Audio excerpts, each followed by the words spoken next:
नमस्कार प्यारे बच्चों, कैसे हैं आप सब।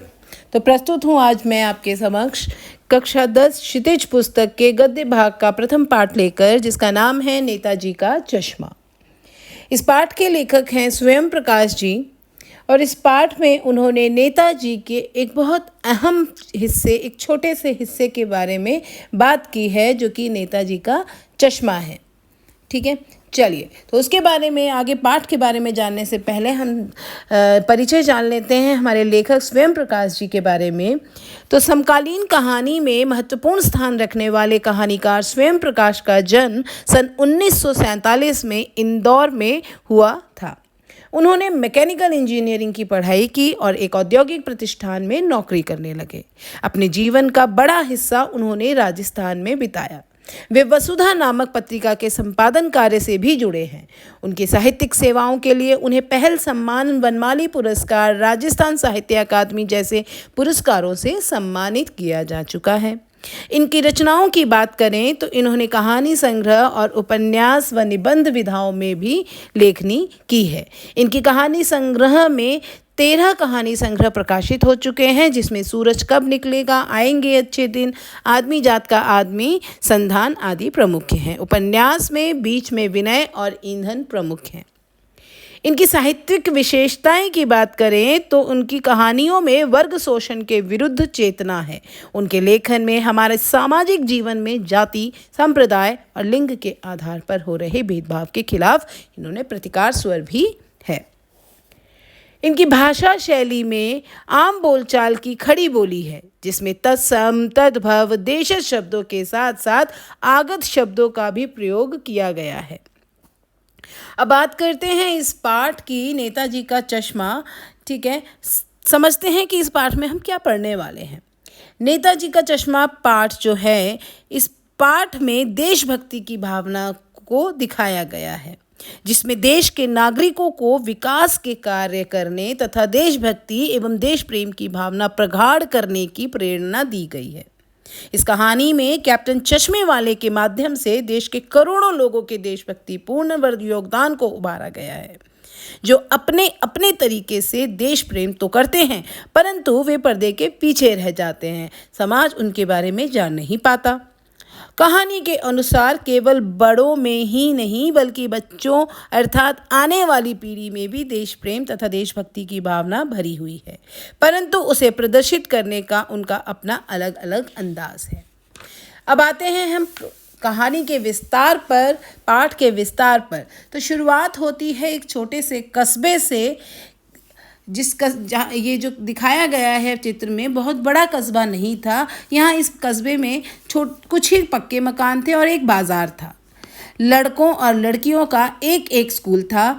एक छोटा सा सीमेंट का कारखाना था, जहाँ पर वहाँ के जो भी घर के आदमी हैं वो सभी वहीं काम करने के लिए आते थे और अपनी जीविका कमाते थे। इस कस्बे में 2 ओपन एयर सिनेमा घर थे और एक नगर पालिका थी। नगर पालिका इस कस्बे में समय समय पर छोटे मोटे कार्य करवाती रहती थी। नगर पालिका के अधिकारी या बोर्ड ने बाजार के मुख्य चौराहे पर नेताजी की मूर्ति बनवाने का प्रस्ताव रखा। सरकार को इस प्रस्ताव को पास करवाने के लिए सरकार के साथ चिट्ठी पत्री में काफ़ी समय ज़ाया हुआ और अंत में सरकार के द्वारा ये निर्णय लिया गया कि उसी कस्बे के विद्यालय के एक ड्राइंग मास्टर मोतीलाल जी द्वारा ये मूर्ति बनवाई जाएगी। और मास्टर मोतीलाल ने भी 1 ही महीने के अंदर इस मूर्ति को बनाकर पटक देने का आश्वासन दिया। मास्टर मोतीलाल द्वारा पटक देना शब्द बड़ा अपमानजनक शब्द माना गया है। क्यों? क्योंकि उन्होंने एक ऐसे व्यक्ति की मूर्ति को पटक देने शब्द से संबोधित किया है जो एक महान स्वतंत्रता सेनानी की मूर्ति थी। नेताजी सुभाष चंद्र की वो मूर्ति के बारे में यहाँ बात हो रही है।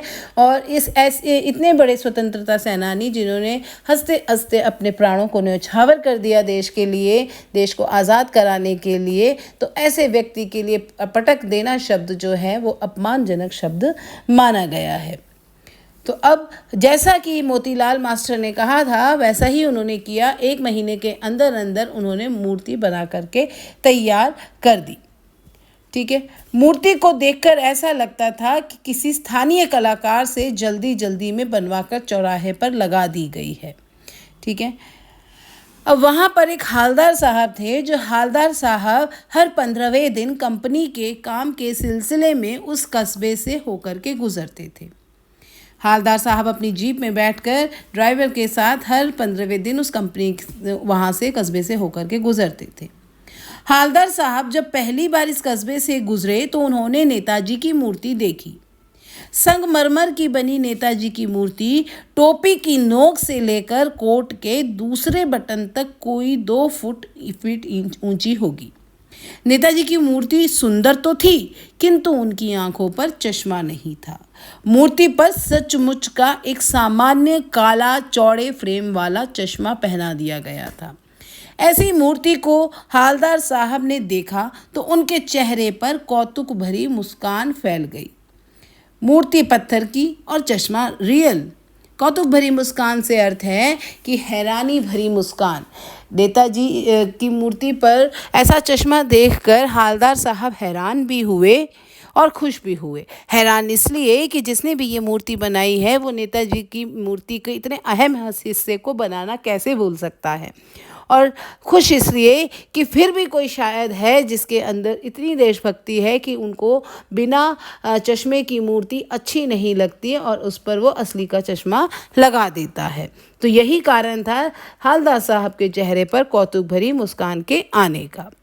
अब हालदार साहब मूर्ति को देखकर सोच रहे थे कि कस्बे के लोगों का प्रयास तो सराहनीय है।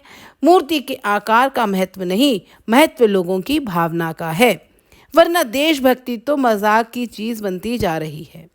जब दूसरी बार 15 दिन बाद कस्बे से गुजरने पर हालदार साहब ने मूर्ति पर फिर बदला हुआ चश्मा देखा तो उनका कौतुक बढ़ा, उनकी हैरानी और बढ़ी, उनका आश्चर्य और बढ़ा, क्योंकि पहले जब 15 दिन पहले आए थे तब अलग चश्मा था और अब जब दूसरी बार आए हैं तब वहाँ अलग चश्मा चढ़ा हुआ है।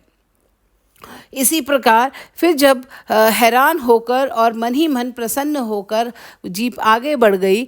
अब जब हालदार साहब जब तीसरी बार फिर उस कस्बे से गुजर रहे थे तो और चौराहे पर उनकी आदत बन गई थी कि हर 15वें दिन जब वो आते थे चौराहे पर रुकते थे, मूर्ति की तरफ देखते थे, उसके चश्मे की तरफ देखते थे और मन ही मन प्रसन्न होते थे। कौतुक भरी भाव उनके अंतर्गत आता था। और वहीं एक पान की दुकान थी, पान वाले से पान लेकर के खाते थे और आगे बढ़ जाते थे। लेकिन जब वो तीसरी बार वहाँ आए और उन्होंने जब देखा कि अब चश्मे पर मूर्ति पर फिर से बदला हुआ चश्मा था तो अब उनको उनकी जो उत्कंठा थी, उनकी जो जानने की तीव्र इच्छा थी, अब वो उसे दबा नहीं पाए।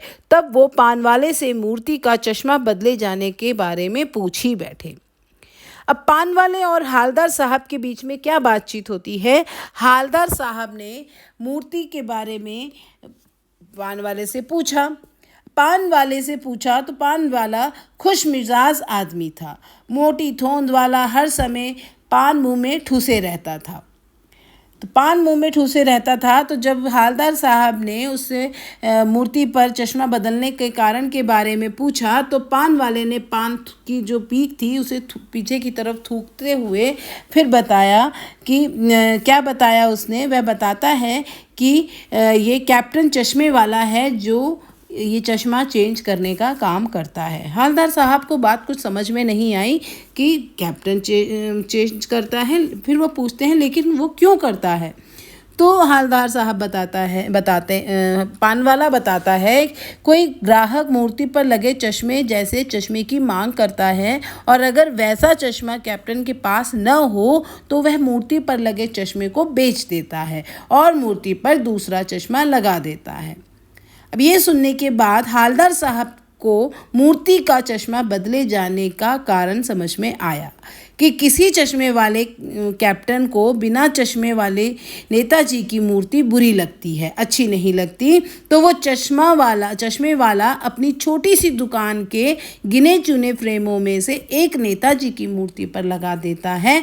लेकिन अगर कोई ग्राहक वैसा ही चश्मा मांगता है जो चश्मे वाले नेताजी से क्षमा मांगते हुए मूर्ति से चश्मा उतार कर उस ग्राहक को दे देता है और बाद में मूर्ति पर नया चश्मा लगा देता है। अब हवलदार साहब को सारी बात समझ में आई, लेकिन अभी भी उनके मन में एक सवाल था जो उनको बार बार अंदर से कचोट रहा था, जो कि वह पान वाले से पूछ ही बैठे कि नेताजी का ओरिजिनल चश्मा कहाँ गया। यानी जिसने ये मूर्ति बनाई है उसने भी तो चश्मा बनाया होगा, वह चश्मा कहाँ गया। पान वाले ने बताया कि मास्टर बनाना भूल गया। तब हवलदार साहब ने जाना कि मूर्ति के नीचे लिखा था मूर्तिकार मास्टर मोतीलाल। हवलदार साहब को समझ में आया कि ये मूर्ति वहीं कस्बे के किसी ड्राइंग मास्टर मोतीलाल, जिसका नाम था, उसके द्वारा बनाई गई है और जल्दी जल्दी में बनाने के चक्कर में वो ये चश्मा बनाना भूल गया। लेकिन कोई भी मूर्तिकार किसी स्वतंत्रता सेनानी की मूर्ति बनाते हुए इतना अहम हिस्से को भूल सकता है, ये बात हवलदार साहब हजम नहीं कर पा रहे थे। तो वो उसके लिए स्वयं ही अपने मन को मनाने के लिए अनेकों कारण सोच रहे थे कि हो सकता है कि मूर्तिकार ने चश्मा बनाया हो, लेकिन क्योंकि चश्मा बहुत बारीक होता है और उसकी पारदर्शिता करने के चक्कर में वो बनाने में असफल रहा हो, या फिर उसने बनाकर मूर्ति पर फिट किया हो लेकिन वो कहीं गिर गया हो।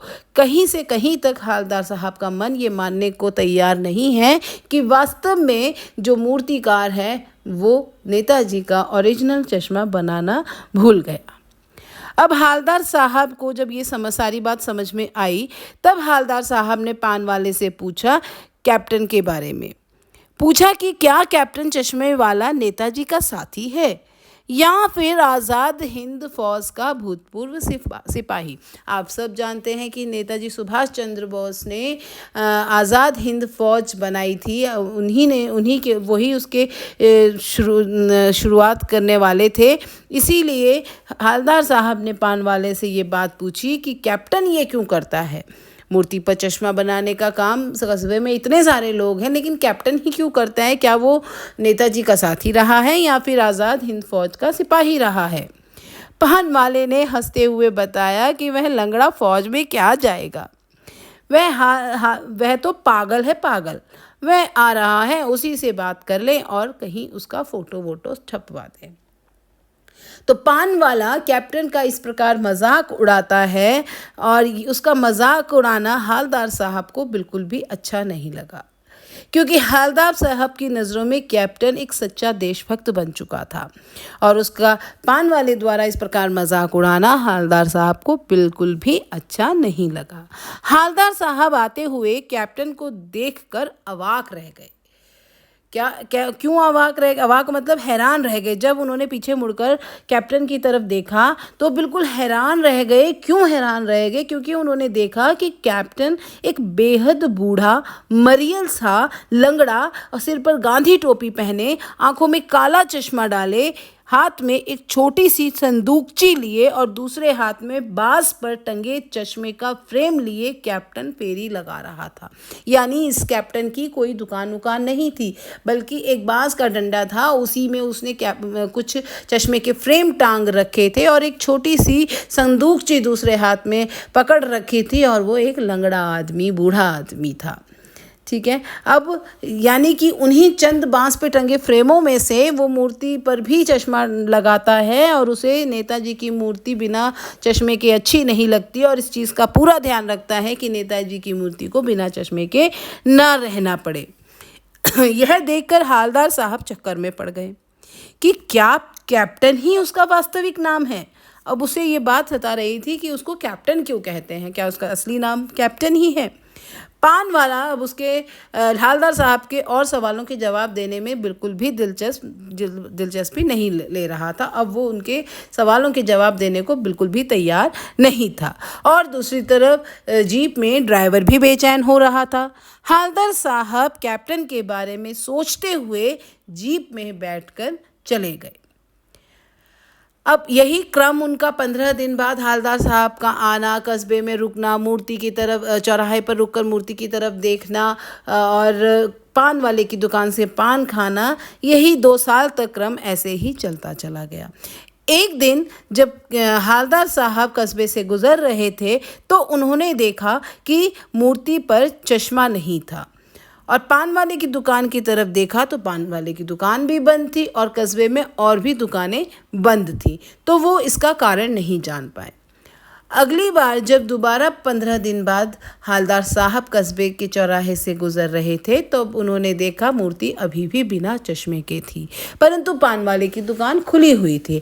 तो वो चौराहे पर रुके और उन्होंने पान वाले से इसका कारण पूछा।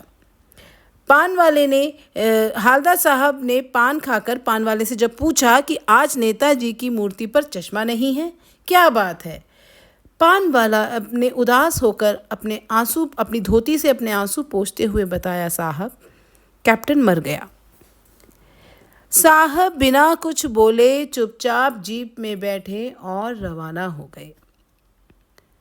हालदार साहब जीप में बैठकर बार बार सोच रहे थे कि देश की खातिर सब कुछ होम कर देने वालों पर लोग हंसते हैं, क्योंकि जब हालदार साहब पानवाले से कैप्टन के बारे में पूछ रहे थे और जब उसने पूछा था कि क्या कैप्टन नेताजी का साथी रहा है या उनके आज़ाद हिंद फौज का सिपाही रहा है, तब पानवाले ने उसकी देशभक्ति का मजाक उड़ाते हुए उससे लंगड़ा और उसे पागल कहा था। तो इसीलिए यहाँ हालदार साहब के मन में ये बात आ रही है कि वो लोग जो देश की खातिर अपना सब कुछ लगा देते हैं, देश के खातिर अपने आप को न्यौछावर कर देते हैं, और ऐसी कौम का क्या होगा जो ऐसे देशभक्तों का भी मजाक उड़ाते हैं। मन ही मन हालदार साहब बहुत दुखी हो रहे थे और आगे निकल गए। 15 दिन बाद जब हालदार साहब उसी कस्बे से गुजर रहे थे और गुजरने से पहले सोच रहे थे कि कस्बे में सुभाष की प्रतिमा तो होगी, यानी नेताजी की मूर्ति तो होगी, लेकिन आंखों पर चश्मा नहीं होगा। क्यों? क्योंकि कैप्टन मर गया और मास्टर बनाना भूल गया। तो अब हालदार साहब बहुत भावुक थे और निराश थे, क्योंकि एक कैप्टन ही था उनको दिख रहा था जिसके अंदर देशभक्ति का भाव था, जो लंगड़ा होने के बावजूद भी मूर्ति पर चश्मा बदलता था। लेकिन अब तो कैप्टन भी नहीं रहा, तो यानी अब कोई नहीं है जो मूर्ति के चश्मे का ध्यान रख पाएगा। तो यही सारी चीज़ें हालदार साहब के मन में चल रही थीं और आगे बढ़ते जा रहे थे। चौराहा आने वाला था तो उन्होंने ड्राइवर से कहा कि आज चौराहे पर नहीं रुकेंगे, क्योंकि वो जानते थे कि वो मूर्ति को देखेंगे और बिना चश्मे की मूर्ति उन्हें दिखेगी और फिर वो भावुक हो जाएंगे, फिर उनको ये याद आएगा कि देशभक्ति का भाव खत्म हो चुका है। तो इसीलिए उन्होंने ड्राइवर से कह दिया कि आज चौराहे पर नहीं रुकेंगे, पान भी नहीं खाएंगे, बहुत काम है, सीधे चले चलना। तो ड्राइवर ने भी अपनी स्पीड पकड़ी हुई थी और जीप को अपनी पूरी रफ्तार में ले जा रहा था। जैसे ही चौराहे पर जीप पहुंची, अपनी जो आदत बन चुकी थी हालदार साहब की, अब खुद ब खुद उनकी नज़रें जो थी वो नेताजी की मूर्ति की तरफ चली गई। अचानक उन्होंने मूर्ति पर कुछ ऐसा देखा, ज़ोर से चिल्लाए, जीप रोको। ड्राइवर ने ज़ोर से ब्रेक मारे और अभी जीप पूरी तरह से रुकी भी नहीं थी कि हालदार साहब जीप से उतरे और मूर्ति के आगे लपक कर जाकर अटेंशन की मुद्रा पर खड़े हो गए। क्या था ऐसा मूर्ति में जो उन्होंने देखा था? उन्होंने देखा कि मूर्ति पर सरकंडे का बना हुआ एक चश्मा लगा हुआ है, जैसा बच्चे बना देते हैं। सरकंडे एक प्रकार की लकड़ी होती है जिसको जैसा आकार हम देना चाहें वो ऐसा आकार ले लेती है। तो देखकर ही पता चल रहा था कि वह सरकंडे का चश्मा बच्चों द्वारा बनाया गया है, और उसे देखकर हालदार साहब अत्यंत ही भावुक हो गए। और एक जो चीज़ उन्हें अंदर से खा रही थी, परेशान कर रही थी कि अब कौन है जो मूर्ति पर चश्मा बदलेगा, और उनके हिसाब से देशभक्ति का भाव खत्म हो चुका था, लेकिन वो उम्मीद दोबारा से जाग गई। हालदार साहब भावुक हो गए, उनकी आंखें भर आईं और उन्हें समझ में आ गया, क्योंकि सरकंडे का चश्मा बनाया हुआ बच्चों का था, तो यानी आज के जो बच्चे हैं उनमें देशभक्ति का भाव भरा हुआ है। तो अगर बच्चों में देशभक्ति का भाव हालदार साहब को दिखता है, तो यानी यही बच्चे आने वाले देश का भविष्य हैं, और अगर आने वाली पीढ़ी में भी देश प्रेम का भाव, देशभक्ति का भाव इसी प्रकार बना रहेगा, ये उम्मीद फिर से हालदार साहब के मन में जाग गई। तो बच्चों ये था पाठ जिसमें कैप्टन की देशभक्ति का भाव और दूसरी तरफ बच्चों के देशभक्ति के भाव को दिखाया गया है। तो हम सब अपने देश में रहते हैं और अपने देश का सम्मान करना, अपने देश के प्रति भक्ति भाव रखना, अपने देश से प्रेम करना हम सब का कर्तव्य है और ये हम सब के अंदर ये भाव होना ही चाहिए। तो ये था पाठ और सभी पात्रों के बारे में मैंने आपको बताया। आपसे अलग अलग पात्रों के बारे में पूछा जा सकता है कि हालदार साहब कौन थे, उनके बारे में बताइए, कैप्टन कौन था उसके बारे में बताइए, पानवाला कैसा आदमी था। ठीक है, तो अलग अलग पात्रों के बारे में पूछा जा सकता है। पाठ का लगभग हर भाग मैंने आपको समझा दिया है। फिर भी कोई ऐसा भाग अगर ऐसा होता है जो आपको नहीं समझ में आता है तो आप कमेंट बॉक्स में पूछिए, मैं आपके प्रश्नों के उत्तर अवश्य दूंगी। धन्यवाद।